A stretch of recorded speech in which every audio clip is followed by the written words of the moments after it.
The first offer got denied, and they basically wanted full retail or nothing, which was 2.2 million. Yeah, I know, it's a lot, huh? The Lone Star Drift channel is brought to you by these great sponsors, starting with whatmonstersdo.com. They have a brand new logo, so check out their old one right there, and directly beneath it is the new one. And then we have BC Racing Custom Coilovers, who've been with us forever. Thank you so much for being so supportive to the drift community. NK Wheels, same thing. Years and years of support. My favorite wheels are RPF ones. We have Grip Royal, which is a new sponsor. Thank you so much for doing our steering wheels this year for the trophies for all the drivers. Thank you for supporting our drivers. KBD Body Parts, thank you so much. KBD Body Kits, actually, not body parts, for making indestructible body parts. We try our best to destroy them, but they live on. Valino Tires, thank you so much, guys, for making that 08C tire and a 285/35/18, my favorite size and tire. Heatwave Visual, they have done a lot for Drift Week this last year. Thank you so much, guys. Vapetasia has done a crazy amount also, so thank you so much to Vapetasia.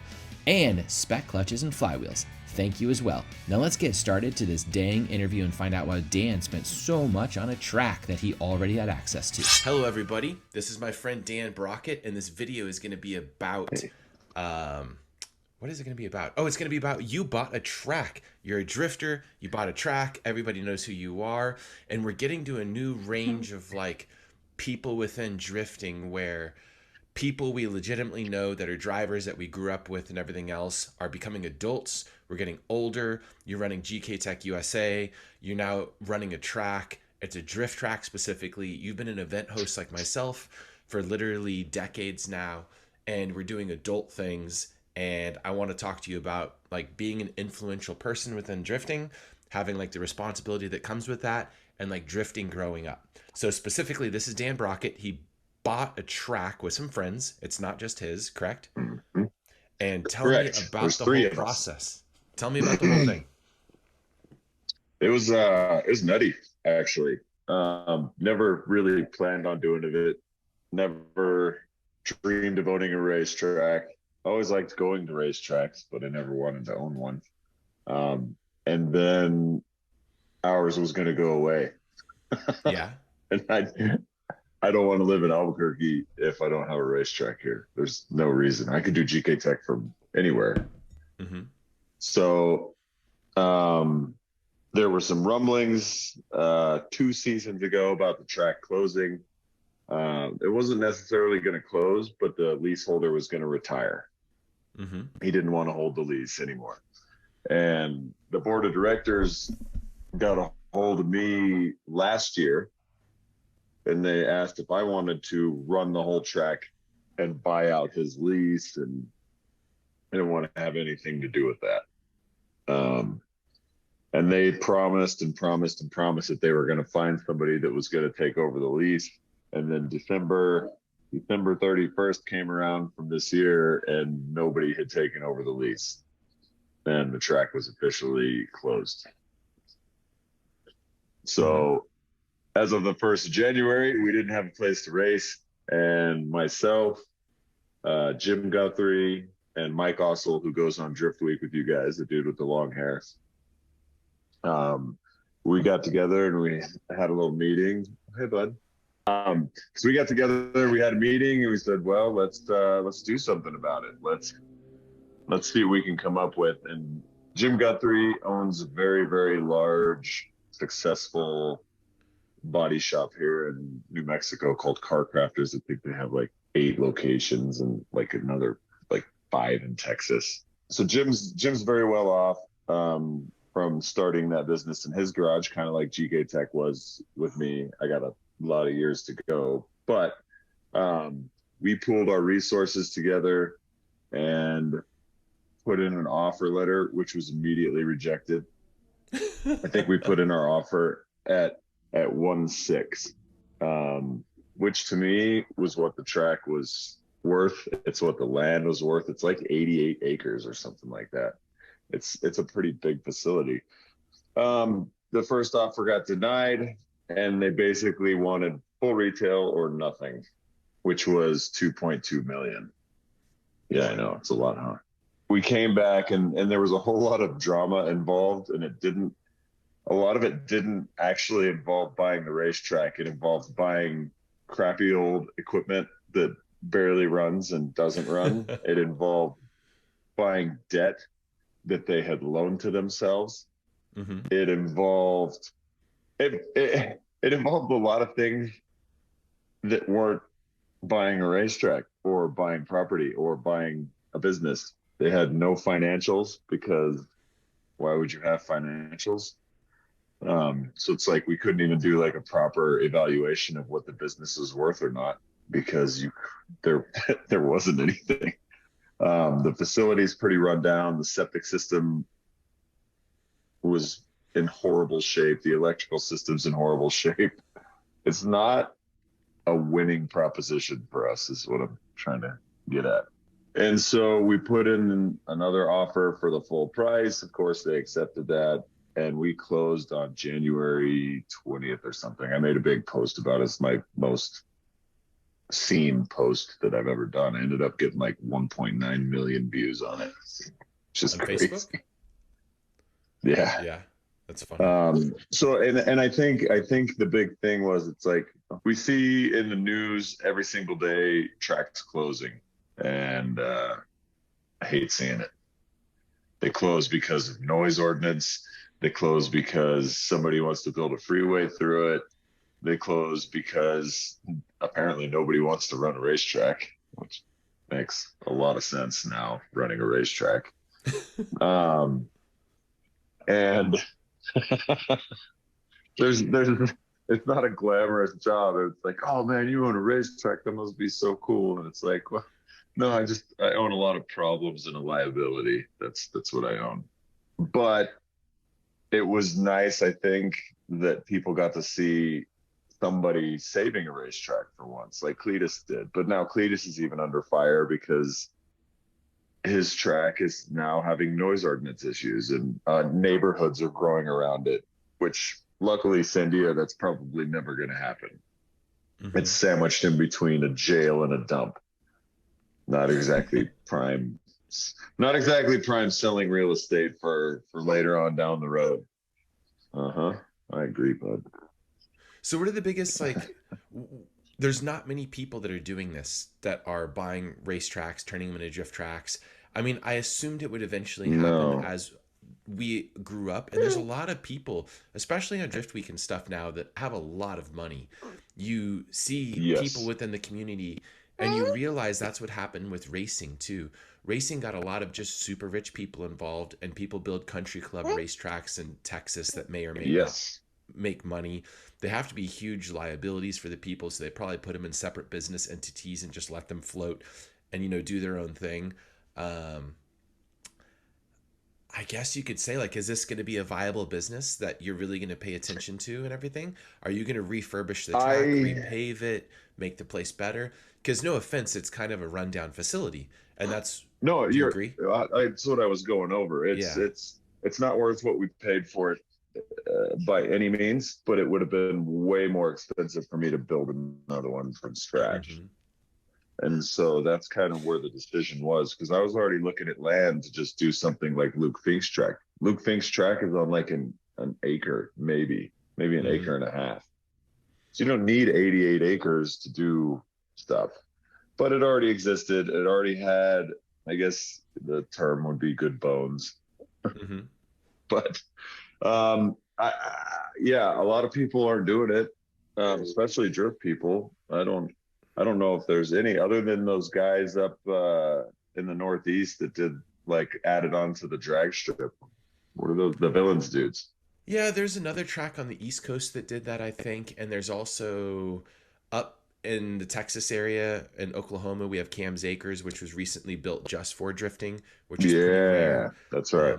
But mostly it's just track owners that are realizing they can rent the place to event organizers like myself, or host events, or do something and try and make money drifting. So it's happening, and drifting is happening on road courses more and more, as also it's getting taken away from some places. Yes, but you're like 100% at correct. Sandia, if it's a drifter running it, drifting isn't going to get kicked out, and the track no, is and that was another part of my.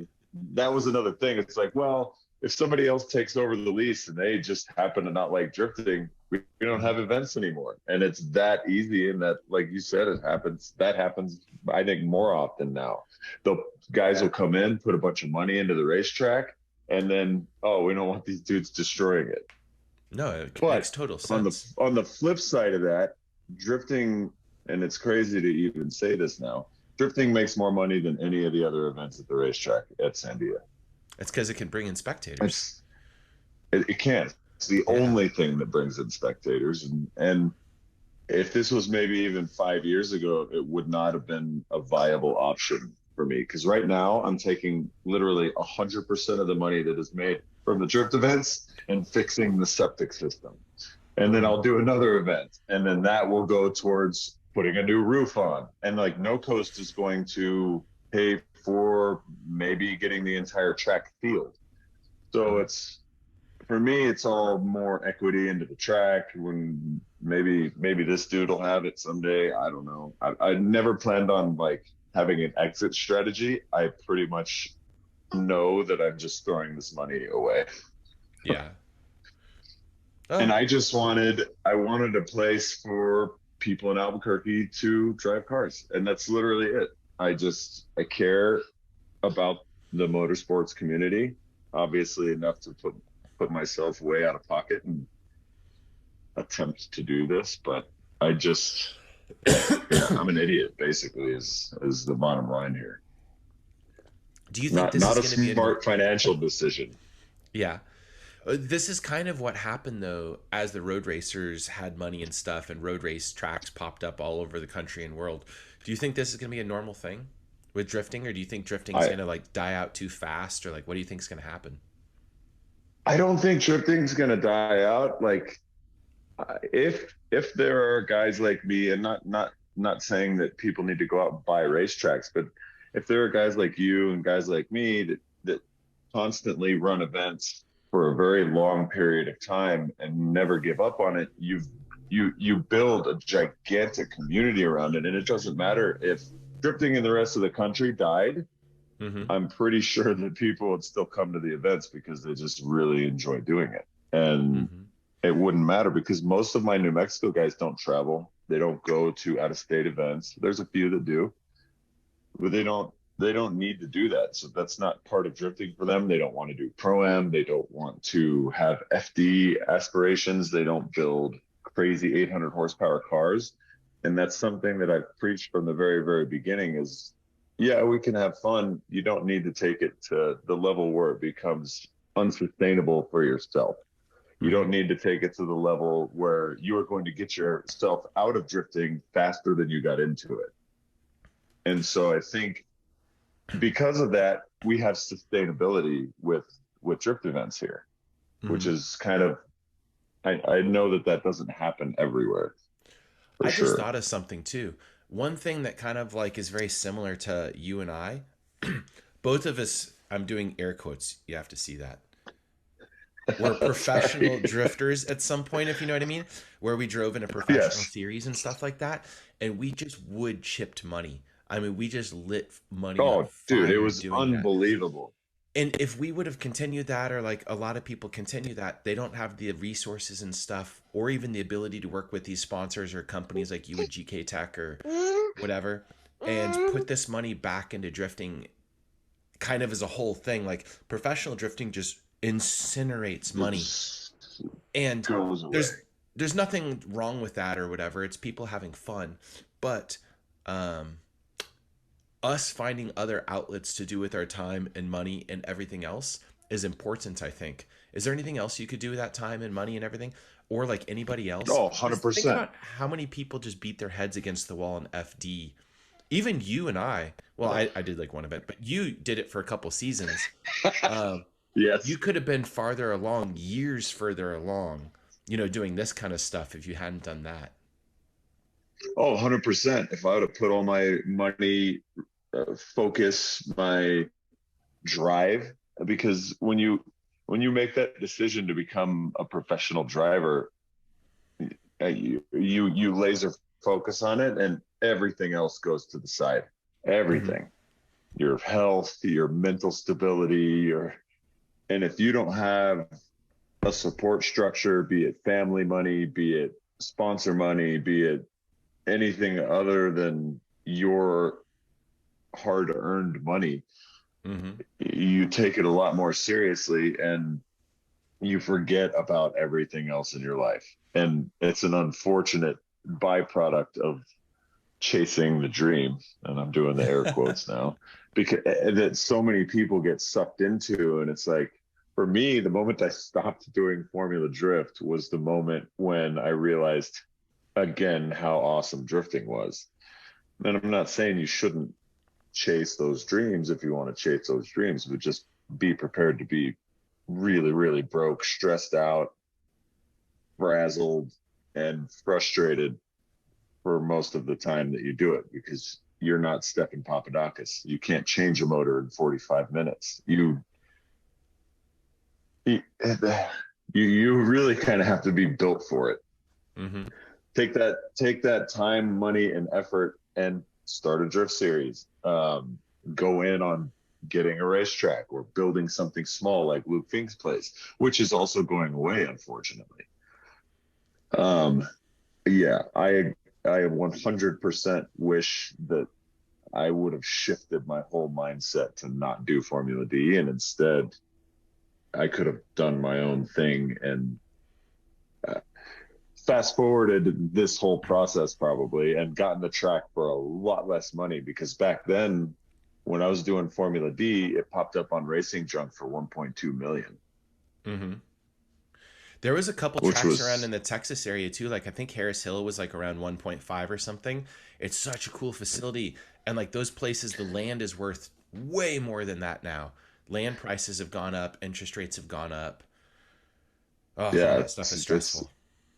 it is. It's a different Even type of stress yourself though, just thinking about because 1.2, you're like, man, I wish I could have had it back then for 1.2. yeah, and you're just like, oh my God, that's You like might not even had nothing. extra investors and stuff. You could just owned it by yourself. No, I could have just done it, but I don't think that I would have wanted to either, because I need the help, because a lot of other stuff going on, and You need other people to I console in your pain and like be a part of yes, the process. You don't want to be the one dude crying about a septic system. You want two other guys to do it with you. no, two other guys need to be crying about the septic system, and two other guys need to be making the decisions, and that was a big thing. The track ended up being owned by 84 different people, What? or some crazy number. So five guys originally built it. They loved racing. They were us in the Mm-hmm. year 2000, like 1999. They loved racing. They built a racetrack, and then they ran out of money, Mm-hmm. and they opened up shares for people to buy at like $20,000 a piece, and like 10 or 15 people bought in, and then they did it again, and then they did it again a third time, and it ended up being like 84 people invested in this racetrack at Sounds like like a little Ponzi small chunks scheme. of change. It, Yeah. it, it kind of was, and then they ended up loaning themselves a bunch of money and to keep the place afloat, and never put any like renovations or fixes to anything in the last 13 years. Mm-hmm. I tried to crowd fund I tried to crowd fund like getting our skid pad fixed, like so that I could do schools and classes and teach people how to drift and so on and so forth, without them breaking an axle off their car because they hit one of the cracks that's this big. Mm-hmm. Um, and that was it. It would have been like $60,000. I think I could have crowdfunded that. We would have gotten the skid pad completely repaved, and it got shot down by the leaseholder, and then it got shot down by the board of directors because they couldn't agree on whether they wanted to make improvements to the track or not. And so that I guess would be like the fourth or fifth reason why, is because now I only have to answer to two other people who share the same mindset and vision that I do, instead of Mm-hmm. 84 different people that I now have to explain why we need to do this to.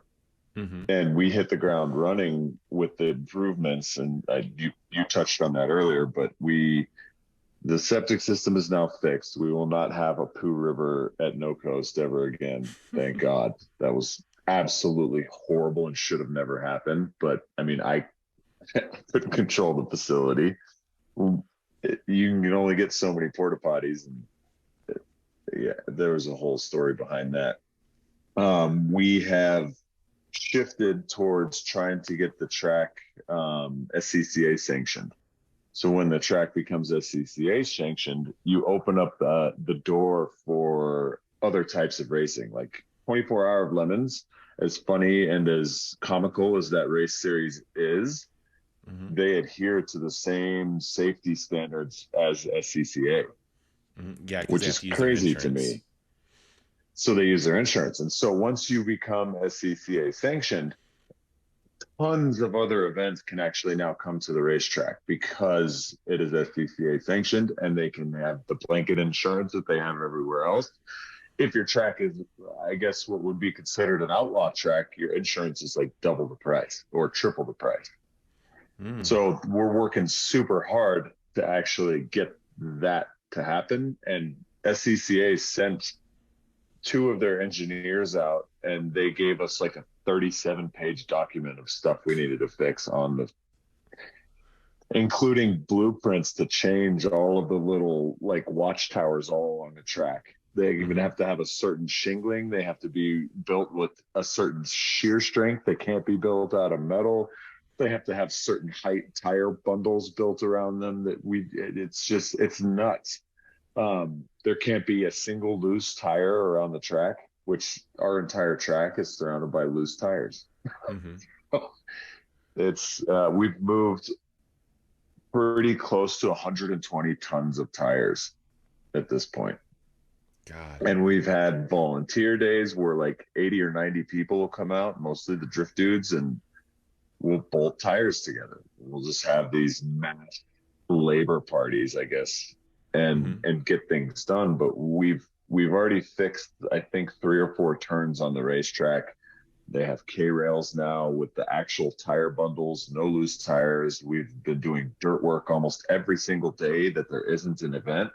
Dirt work is happening. So we're trying to make the track look more appealing and be safer at the same time, so that we can hopefully get the SCCA sanctioning and open that up for more events. But we do want to focus on the surface because that's a big pain point for me. It has been for the last 13 years I've been driving there, especially for drift guys. It's an unbelievably rough surface.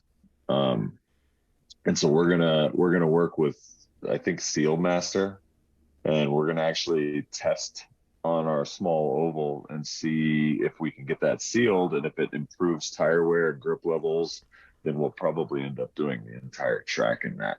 We're going to repaint all the rumble strips with the red and white strips, just so it has that curb appeal, and it looks nice in photos, and people actually want to start to come, not just for drift events, but they want to do other types of racing there.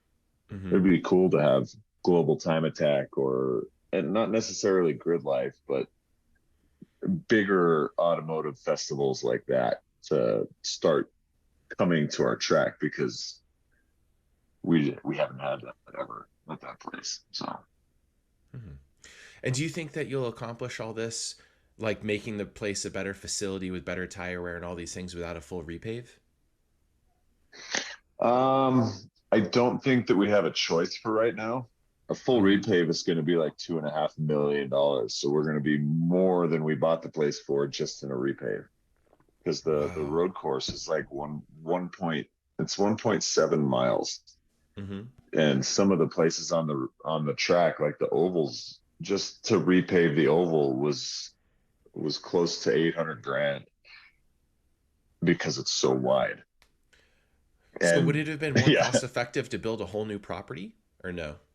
If you're doing the full repave? No. Yeah, well, if we were planning on doing the repave, it probably would, but I don't necessarily think we need to do a repave. I think that it's the same coating that they use at Musselman. And Musselman is fantastic on tire wear, as you very well know. Will it fill in all the little tiny divots and stuff? Yes. So we have to repair all the big cracks, and then we come in with that same sealer that they're using at Musselman, and we coat the track. Once you've done that, like 2 or 3 years, it builds up the base layer to high enough to where it's not just rough aggregate. Huh. So I'm learning about all these things Wait, what do you about mean asphalt once and for every concrete. few years? You mean you have to reseal it constantly? You have to reseal it constantly, but it's literally a fraction. It's like $1.10 a square yard, whereas Uh-huh. repaving is like $20 a square yard. So it's So one how much? twentieth the price. So it's going to cost like a hundred and something $1,000 each year to reseal? If we do the entire track, but we won't need to do the entire track. We'll probably only need to do where we're drifting the most. The rest of the track is in okay condition. We just don't drift there, so it's Don't notice it. um, we don't notice it. But Okay. if getting the ovals done, maybe once a year for the next 3-4 years, and then skipping to every other year. I think Hmm. to do the ovals and maybe the no coast layouts like 25 grand, which is much more manageable. That is more manageable. My next question is with no coast. Now that you own the track, are you going to tame it down? Do you worry about the liability of stuff and everything? Are you going to become like an adult? Or you're just like, let's burn the place to the ground? No, I've never been. Let's burn the place to the ground. No coast gets pretty wild, and I've I've I reel it in every time, and it kind of calms down for like 4 or 5 years, and then it goes ape shit for one. And Hmm. um, I'm not I'm not of the mindset to stop what I've created, but I Hmm. am of the mindset to not have people do burnouts in the pits because that's just stupid. And light their cars That on was fire? never something that, yes, thanks, Rudy. That was never like my intention of making the event. And that actually all started because of the the old leaseholder at like 3 o'clock in the morning in 2020, which was, I mean, everybody was pissed off about COVID. It wasn't a good time for racing. And Uh-huh. at 3 o'clock in the morning, the PA lights up, and the leaseholder was like, "That's not a burnout." And he was talking to a kid on a scooter that was trying to do a burnout in water, not harming anybody. And for some reason, he thought it'd be a good idea to get on the whole PA to the entire pits and say, "That's not a burnout. Show me a burnout." And then the entire pit turned into a burnout for like 3 hours. And I was just like, oh my God, who did that? And it was the leaseholder of the track. Oh my So it's God. like I never intended things to for that to happen. And Hmm. we really put the kibosh on it last year. Like I had an entire team of people that were dedicated to stopping people from doing burnouts in the pits. We squashed it. It was still fun. It was still a good event, but it's like that's I'm stupid. over here thinking like the asphalt isn't even good enough in the pits to do burnouts, is it? Like you're just destroying an entire It's set of funny. tires at 3 a.m. No, the pits are actually much better shape than the racetrack. So Oh, are you they? probably save tires by doing burnouts in the pits. Yeah, That's hilarious. I just oh, it's good. We're still gonna do the bonfire. We're still gonna do the metal bands. We're still gonna do. I'm still gonna buy stupid things like 75-foot inflatable Pirates of the Caribbean obstacle courses and giant Hmm. boxing gyms. When is it going to be this year? Trying to see if he is crying. Yeah. Hold on. I'll be right back. It kind of sucks that this isn't a real business in some ways, where it's kind of a labor of love. Because if it was a real business, you could do this in multiple locations and scale the thing. But because it's a labor of love, there's no way for you to do this in multiple places to build a new track or anything else. You're refurbishing an old track, and realistically, you're doing the exact same thing as you ever did, except maybe you're bringing in some SCCA events and trying to make the place actually make money. But if Mm-hmm. you rewind to 5 years ago, you were doing less work with Oh, less 100%. responsibility and doing the exact same end game, which was host your events. So Yep. moving forward another year or two in the future, you will have more responsibility, more work, maybe a worse quality of life, maybe not. But like you're doing it. Yeah, it's We yet to enjoy be our doing our determined. own thing, so it doesn't matter. But I was going to say it's way more work and way more stress and everything else, but the exact same outcome, except maybe the track gets resurfaced. That makes Yeah, sense. It's yeah. not a new track layout. You're There's no no. jumps or Well, twirls. we are actually changing that. I would say, yeah, that's what I would say. Um, what's going on with your hair? I would say the 5-year plan is to fix all the stuff that was wrong with it. Maybe get it SCCA sanctioned. Um, I would say the 10-year plan, however, is actually adding more tracks to it, and having it be more of an Ibisu, more of a destination to actually get people to come to than not having that. Because right now, Willow's kind of the only thing that we have that's like Ibisu. Yeah, and you really only want to drift Horse Thief Mile. Horse They don't Thief. let anybody on Yeah. any of the other tracks. So even though it's huge, none of it's usable. Yes, 100%. And so that's what I want is like, there's Summit enough Point is kind of like space Ebisu, though. on that land. Yes, yeah. You're right. There are a few tracks scattered throughout the United States. There's definitely none in the Southwest. Um, Even if we put a small karting track on one corner of the property, that opens up a whole different thing. And I think 10 years from now, I'd love to have another small track, maybe a replica of something in Japan, maybe something that I just create based off of different turns that I've enjoyed throughout my career in drifting. Um, the dirt track may or may not live. Right now, the dirt track is like 75% of the expenses because of all the watering and labor needed to keep the dirt track there. And it is yet to be determined if it's ever actually going to make any money.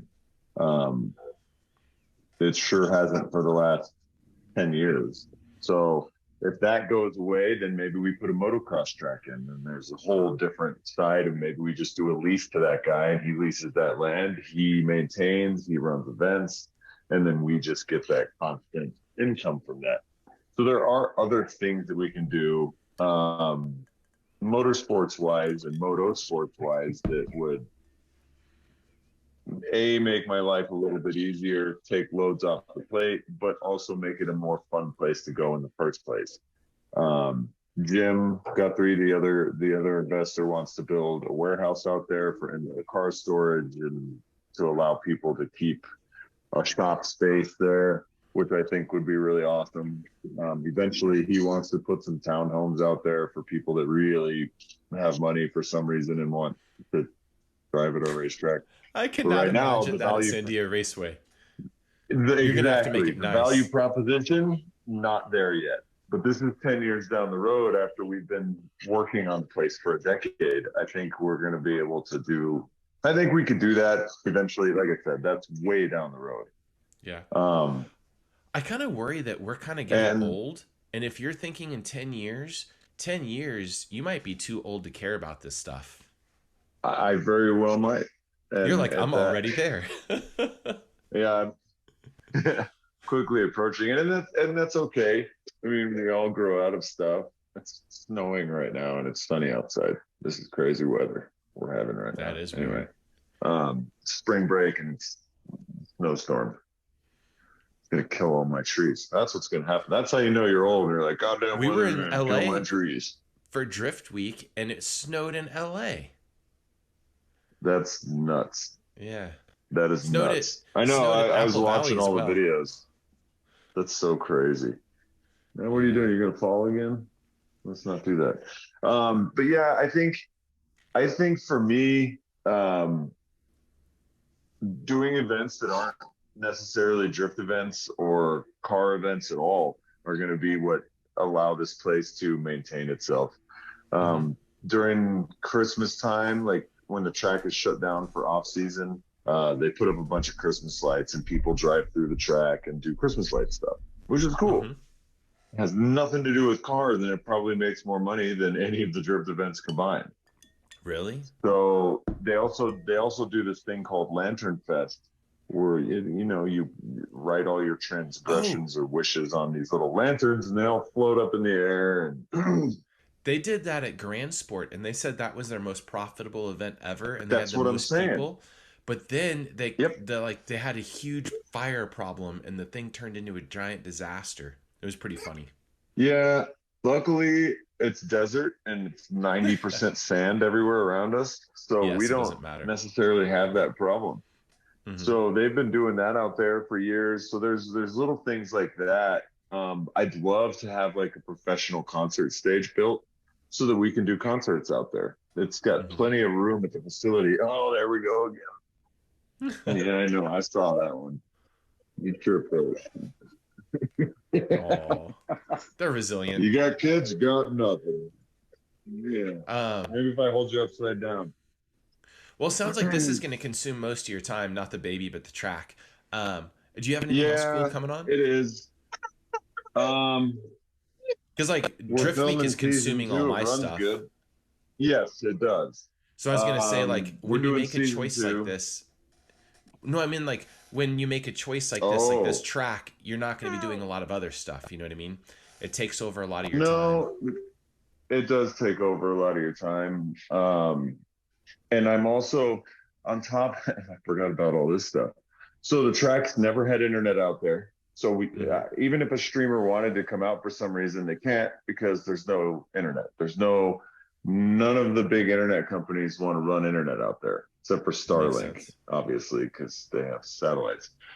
So we are getting internet out there, which involves running cable all the way out to where Sandia is. Even the jail has very limited, like DSL style internet. Hmm.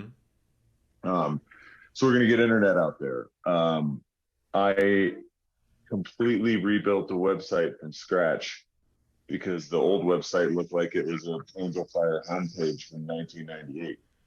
Hmm. Um, that was 4 months of my life that I'm never going to get back, was redesigning that. Now you can do online payments. The schedule is live and updatable via Google Calendars. And bringing the track out of the Stone Ages has kind of been like my focus, where Jim and Mike are focusing more on all of the logistical side of fixing all the vehicles that are broken out there, the ambulance, the tractors, et cetera, getting the turns and everything fixed and dirt work done. And so it's kind of we all have our little specialties, and mine happens to be bringing the track out of the Stone Ages and into maybe like the middle internet age, where it was just getting out of 56K into uh, cable Whatever came next. internet. Yeah. And so I have installed computers out there for the first time ever. Like they've never had any kind of a computer. We're going to have hard cards for all the employees, and we have a VIP program now that you can buy that's $175 a year. And then you can rent the track during the week for $100 for 4 hours. That is Like way too that cheap. is, They're gonna do more damage to the track than that $100. yeah. And I don't open that up to drip guys. So Oh, there's okay. there's That makes that. more sense. Yeah.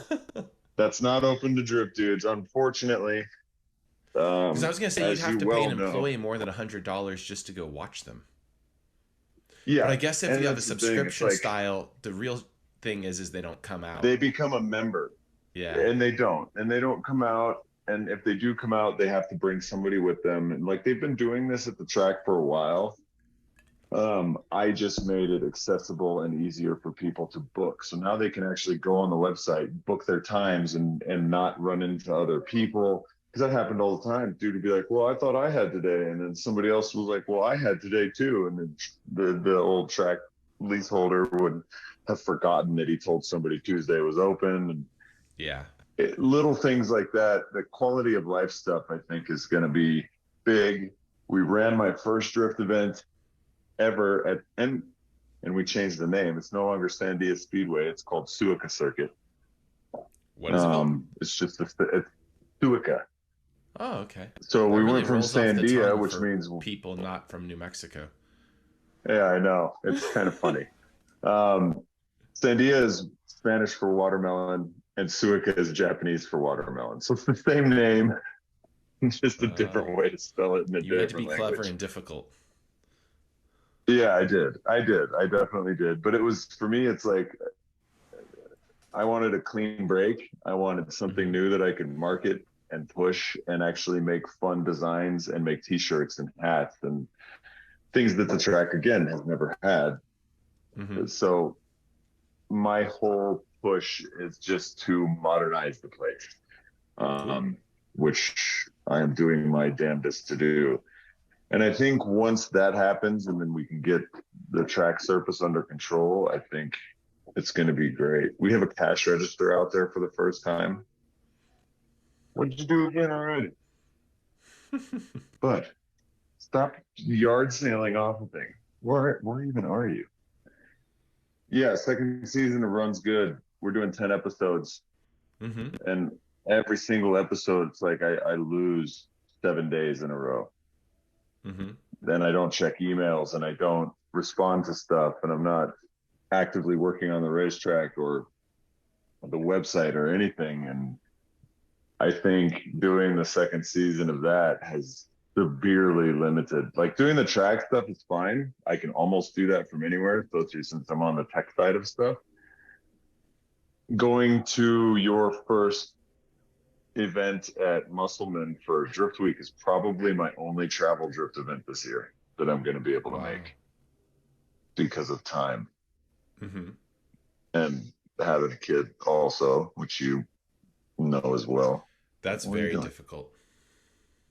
It is. It's great. Like I love having this little dude yard sailing off his bike every 10 seconds. But all of those things combined, I won't get to travel much this year for Yeah. sure, which is a bummer. But I think things will level out, and I'll be able to get back to doing that because I love doing it. But for now, just have to take a back seat and put my focus on making the track a cool place to be and running good events and trying to be a good dad and, little things. Yeah. Doing All a right. TV show at the same time. Yeah, you do so much stuff, but you're good at it. It's, I'm trying. I'm learning. Yeah. Luckily, GK Tech is pretty self-sustaining at this point, so I don't necessarily have to babysit that as much as I used to. Hmm. So I can focus on other things, and I'm very lucky in that aspect. I have some really good dudes working for me now, and yeah, that helps a ton. That helps a ton. Well, Yeah. very cool. Thank you so much for your time. Thanks, buddy. You It's have, good to talk to you. If you're ever yeah. rolling through, you got a place to stay. I'm gonna have to come to your event this year. Yeah, I come to have to No come to Coast, No man. It'll Coast. be it'll be a good one. Um, yeah, always Labor Day weekend. So I'll if see what anybody's it's like interested when in there's coming no out and adult above you stopping anything. Yeah, it's it's complete also carnage. it's yeah, it's luckily it's pretty self-policing and kind of has been. You're telling. It's been pretty self-policing for the last 13 years. So hopefully I can continue that trend. I hope so. He's now standing on that dryer vent. You look so Oh dangerous, man, dude. as we get off the call real quick, I was gonna say I did bash events since God, I don't know. When did yours start? Mine was like maybe '07 or something. Yours Yeah, was you probably were around oh the same. 07. I was around the first one I did was in 2010. So Okay. 3 years I after. stopped doing But them a I few took my years ago. inspiration from you. Oh, really? That's You sweet. and you and All Star Batch Yeah, All Star were Bash was the the original. inspirations. Yeah, I know. That was the I OG OG. I stopped mine during COVID just because we lost a track and then I moved it to No Problem Race or no, NOLA, which is the coolest track on earth. That was a Yes, it disaster. is. And I've actually not hosted a bash event in a while and I really want to get back to that. But man, finding a venue that will allow you to do They'll it let you do it. that has like nighttime stuff is cool, is like shitty enough that they don't mind if dumb stuff happens, if you know what I mean.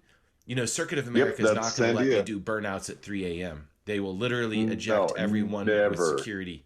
So I was going to say, everything has to jive. It needs to be away from houses enough that you could do anything you want. Like, you know, there's all these things that have to come together, and I don't It's have a tough. venue that necessarily does that right now. And my drivers, No, you have to do a bash event for many years in a row for it to get to critical build it mass up. and for yeah. Yes. And like I've lost that right now and I don't know how to get it back. But we'll do it. Yeah, but if you have the name, I mean, people know what Lone Star Bash is. Like that's just you know. I know, And but you can't so, host one that's like crappy, if you know what I mean. yes, Um, you're very, very, very true. like it has to be cool or else it's cringeworthy. And so much in drifting is cringeworthy, especially all these people's YouTube videos. You have drifting YouTube videos are so weird. Um, I know. I'd stop. yeah. I stopped doing unless I did the last video I made was actually for Muscleman, Oh, was and it it? was like a 12-minute, yeah, and that's gonna probably be one of the only videos I make this year, other than how-to videos. Yeah, I was gonna say you don't need to though. You have successful businesses going. You have plenty of stuff going on. The YouTubing, Alexi from Noriaro told me once, it's a young man's game with no kids and like no wife and stuff. It Um, really is. I didn't realize that So I until I don't had a understand how kid. you do it. Poorly. I Yeah, I don't know you either. do it well, man. I think it's more. You've got it. I was gonna say it's how you do GK Tech and the track and you know like your show and everything all at once. You can only do it because you set one up, you do it for a while, you get efficient at it, you get good, and it kind of gets a little bit on autopilot, and then you can kind of Yeah. start on a new project. But you could never do Yes. like start GK Tech, your track, and that Oh show all no. at once. You know, like it couldn't No, it'd happen be impossible. because anything you You start would run off, yourself ragged. yeah, anything you start off takes so much time to get good at. But It all does, right. and even the drift events are kind of autopilot too. So you're 100% right. But yeah, thanks for Yeah. having me on, man. I appreciate it. And come Thank out. you. You'll have a good time. I will. I've been there many times. I will come back out. And I thank you to the know. audience and stuff for watching. This is just old people chatting, and I thought it would be cool for you guys Yeah, to see someone that bought a track because I hadn't seen him talk about it at all. And he talked about like how much it I cost and all don't these really talk things. about it. Yeah. No, that's gonna be the thumbnail. Dan Brockett spends $2.2 million on racetrack. He's rich now. He's one of the rich guys. Oh my God. You're like, it's I am called not debt. one of the rich guys. Yeah, Yeah, it's definitely called that. he says that in his fancy Volvo. Wait, is it Volvo or Polestar? It's a Volvo, but it's the Polestar edition of a Volvo. Oh, he has a car with a supercharger, a turbo, a gas engine, and an electric drivetrain. It's as Is soon that as it's out of accurate? warranty, I will not own it. Yeah, it's all of the above. Choice D. Volvo was like, "Yep, we'll do that and all of those on that page. Can you make that work?" And they're like, "Yeah, I guess so." God, that's so silly. And it's a Interesting. wagon. That's like if Yes, someone could that's just what I tick every like. option on something. All right, I'll Yeah. see you later. You go be a good dad. Bye. All right. Bye, Aaron. Bye, internet. Bye.